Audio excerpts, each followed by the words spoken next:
সুতরাং সকল শস্য সমাজ সমস্ত মাঠ ময়দানে কারাই কারাই বলা হচ্ছে কোথায় উজির সাহেব?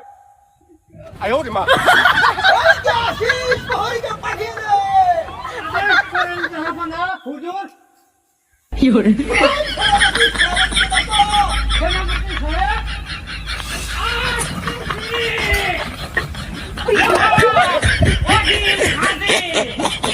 তুমি কি রাজ্যের খবর কিছু রাখো? হ্যাঁ রাখি।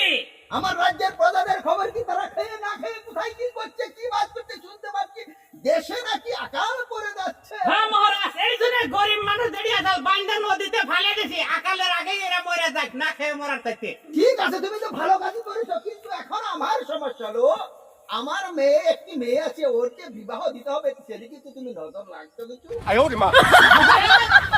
গরিব গরিব বলে তো দেশের ছেলেকে সব পাইতে ফেলে দিলাম, তাইলে ওখানে মেয়ে বিয়ে কি করে কি মহারাজ? কি বলছো তুমি সেনাপতি?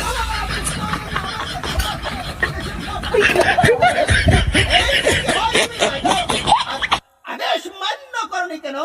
মহারাজ আপনি যদি আদেশ করেন এখনো সময় আছে, আমি ডুবুরি নিয়ে ওইখানে ডুবিয়ে দেখি কোন একটা ছেলে পাওয়া যায় কি না। ঠিক আছে আমার মেয়ে দুস্তাকে তুমি দেখো। আদেশ করে যাব না। এই দেখে শুনে রাজ্যের কোনো খোঁজ খবর রাখে না, কোথায় আমার মেয়ে আছে? বিবাহ বার্ষিকীর জন্য তোমরা রেডি প্রস্তুত? 哎呦我的妈！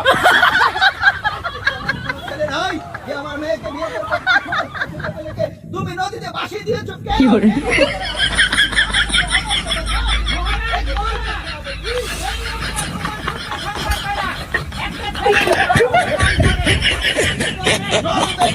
আলুর দোকান করুক আর পেঁয়াজের দোকান করুক, সে তো আমার রাজ্যেরই বাসিন্দা, আমার ঠিক প্রজা। আছে, আলু দিয়া আলু দম ভাজি ঝোল আলু আটটা তরকারি মনে করেন মাংস ঝোল নিরামিষ সব দিক দিয়ে খাওয়া যায়, হিসেবে ছেলেটা খুবই ভালো। কোনো সমস্যা নাই, চলবে, কিন্তু ওই ছেলে 哎呦我的妈！ পৌঁছে দাও ওনার নিকট, রাজার ছেলেকে সে বিয়ে করবে কিনা? এই কে আছিস? আদেশ করেন যা হুকুম। এই 哎呦我的妈！ আমার ছেলেটা দোকান করে ওই ছেলেটা যদি আসতে না চায় একটা করে গলা কাটা মাথা টুকা হইলে চলবে। কি বলছো সেনাপতি? তুমি একটি ছেলেকে আবার তার গলা কেটে দিতে যাচ্ছ? এই কি তোমার আদেশটা? কি আমার রাজ্যের আদেশ? এ তো আইনকে অমান্য করা হচ্ছে। না না না মহারাজ, যদি আবাসে আসলো তো আসলো, না আসলে এই ব্যবস্থা। ঠিক আছে তুমি ওই ছেলেকে আগে ডাকো, তার সাথে কথা বলো, কি কি হয়, তারপরে তুমি অ্যাকশনে যাও। ঠিক আছে, এই মুহূর্তে যাও হে কাঞ্চননগরে, ওই ছেলেটাকে ধইরা আলুর পুটলার মতো করে বান্ধাই না হাজির করবে রাজ দরবারে। ঠিক আছে, আজকের মতো 哎呦我的妈！ মঞ্চ বিরতি জ্ঞাপন করছি, সবাই যা যা স্থানে প্রস্থান জ্ঞাপন করো, কাল আবার দেখা হবে। আসি মহারাজ, আমার একটু পায়খানার ভাব হয়েছে, আমি আসছি মহারাজ, জো হুকুম। ঠিক আছে। উঠলো হইয়া মাহাজিয়া ফুলো, 哎呦我的妈！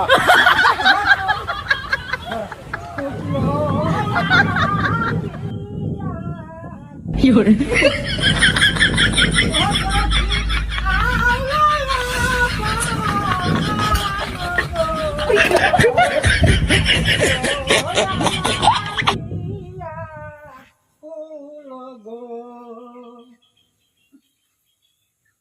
我的妈！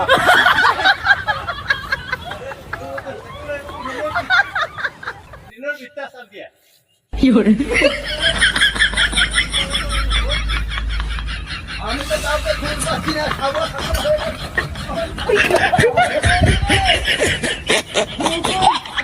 এটা কি সেই ছেলে? তাহলে ওকে তুমি এইভাবে নিয়ে আসছো কেন? মাথায় বেঁধে নিয়ে আসছো কেন? কান ধরলে আহে না, মাথা ধরছি চাই না, ওরা শরীর নইছে। ও ঠিক আছে, আমার প্রহরী তো তুমি বুদ্ধিমান, তাও এইভাবে 哎呦我的妈！ কি বাড়াবাড়ি নাকি? ও জিনের বিদ্যা চাল, তাহলে ও এইভাবে পয়সা নিয়ে আসছো।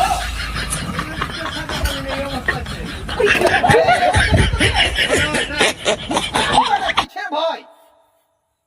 আমার মেয়ের সাথে বিয়ে এই ছেলে নিয়ে আসছে, দেখো তো আমার মেয়ে দুস্তাকে ওর পছন্দ হয় কিনা। তাও দুসরাকে নিয়ে আসো। এই ছেলে, তুমি আমার রাজ্যে বসবাস করে তুমি তোমার তো ভয় কিসের? তুমি রাজার মেয়েকে বিয়ে করবে, তুমি তো রাজার আর যে রাজপুত্রের মতো থাকবে, তুমি কেন এরকম ভয় পাচ্ছ? তোমার কোনো ভয় নেই, আমি তোমাকে অভয় দিচ্ছি। কোথায় এরকম একটা অসুস্থ ছেলেকে আমার প্রাসাদে নিয়ে আসছো? কিভাবে ও আমার মেয়েকে বিয়ে করবে? কখনো হতে পারে না। দূর হয়ে যা শয়তান! দূর হয়ে যা শয়তান! 哎呦我的妈！ কি বলছো? তুমি লুকাতে লুকিয়ে কোথায় যাচ্ছ? তুমি কি বলছো?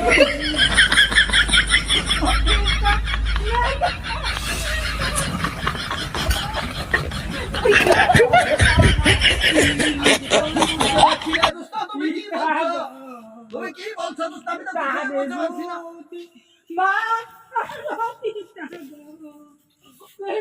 ওই, দূর হয়ে যা শয়তান! দূর হয়ে যা শয়তান! এই কি করছো? 哎呦我的妈！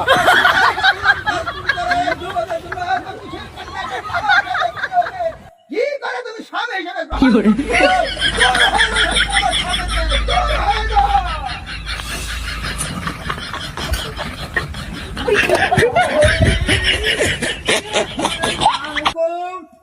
সেনাপতিকে ডাকো প্রাসাদে। আদেশ শিরোধার্য 哎呦我的妈！ আদেশ করেন মহারাজ। আমি এই রাজ্যে আর বাস করতে চাইলো। আমার মেয়ে এমন একটি কাজ করব যে ছেলে নাই, জানা নাই, একটি যুবককে মানসিক ভাবে 哎呦我的妈！ তাই আমি এই অপমান সহ্য না করতে পেরে এই রাজ্য ছেড়ে আমি চলে যাবো বনবাসে। আমি আর রাজ্যে ফিরবো না, ফিরবো না। মহারাজ মহারাজ ধৈর্য ধরে আমি গোপন সূত্রে জানতে পারলাম ছেলেটা খুবই ভালো, এত বেকার তেরা না। ছেলেটা হইল কি রাজ দরবারের জীবনে আসে নাই, রাজ দরবারের কথা শুই না ভয়ে ডরে এক দিকে বেকার তেরা হয়ে গেছে। এখন ওই রাস্তাতে গেল অনেকেই আমার বলছে যে ছেলেটা খুবই সুন্দর, একটা পুইটাও নাই। সভাপতি সাহেব, আমি আর বেশি কথা বাড়াতে চাই না।